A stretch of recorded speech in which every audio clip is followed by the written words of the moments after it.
Hello बच्चों, तो चलिए इस प्रश्न को पढ़ते हैं। अवकल समीकरणों में कोटि तथा घात ज्ञात कीजिए।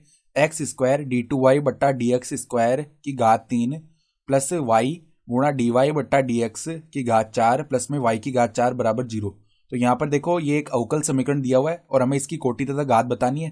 तो प्रश्न में आगे बढ़ने से पहले इस प्रश्न से संबंधित जो मुख्य अवधारणा है उसकी हम चर्चा कर लेते हैं। तो देखो, मुख्य अवधारणा देखो, अवकल समीकरण की कोटि क्या होती है। अवकल समीकरण में अवकल समीकरण अवकल समीकरण अवकल समीकरण में उच्चतम अवकलज उच्चतम अवकलज उच्चतम अवकलज की कोटि ही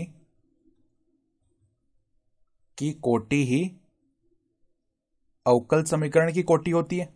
अवकल समीकरण की कोटि होती है, ठीक है।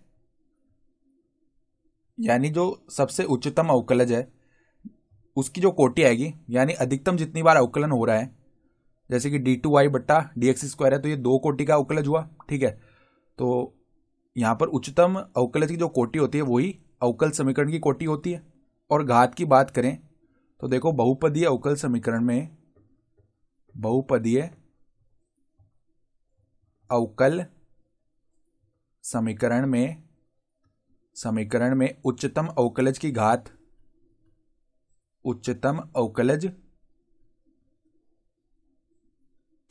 ही अवकल समीकरण की घात कहलाती है। कि घात ही अवकल समीकरण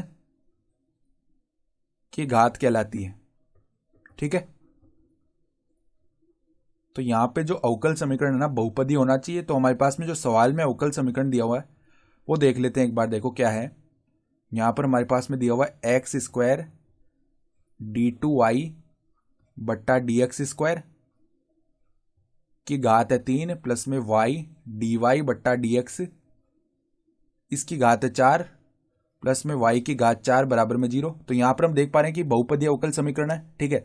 तो अब इसमें जो उच्चतम अवकलज है उसकी कोटि कितनी है, देखो यहां पर उच्चतम अवकलज ये है डी टू वाई बट्टा डी एक्स स्क्वायर। तो ये तो 2 कोटि का अवकल गुणांक है, ठीक है। तो उच्चतम कोटि हो गई 2, तो इस अवकल समीकरण की कोटि भी क्या आ जाएगी, 2 आ जाएगी। तो देखो, कोटि तो हमारे पास में आ जाएगी 2। फिर देखो घात क्या आ जाएगी, ये जो उच्चतम अवकलज है इसकी घात 3 है समीकरण में, तो हमारे पास में अवकल समीकरण की घात भी 3 आ जाएगी, ठीक है। तो कोटि तो आ गई हमारे पास में 2 और घात आ गई 3। ये हमारे उत्तर हो गए। तो आशा करता हूं कि आपको ये प्रश्न समझ में आया होगा। धन्यवाद।